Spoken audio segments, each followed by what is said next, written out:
శివుడెవరు అంటే నిత్యాయ అని పిలిచారు శంకరులు. నిత్యుడైనటువంటి వానికి నమస్కారం.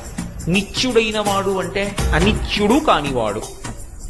కాల సంబంధం ఉంటే నిత్యం అంటారు. శరీరములు ఉంటాయి లోకంలో, అనేక శరీరాలు.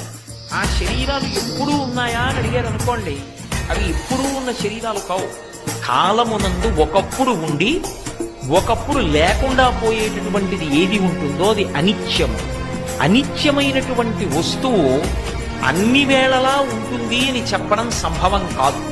ఈ లోకంలో ఒక లక్షణం ఉంటుంది, ఎవరైనా సరే కొంతకాలమే ఉంటారు. ఇది ఎక్కడి నుంచి ఎక్కడి వరకు ఉంటుందంటే దేవతల దగ్గర నుంచి కూడా ఉంటుంది.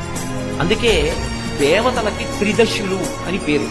అంటే వాళ్ళు పుట్టినప్పుడు 25 ఏళ్ల వయస్సుతో పుడతారు.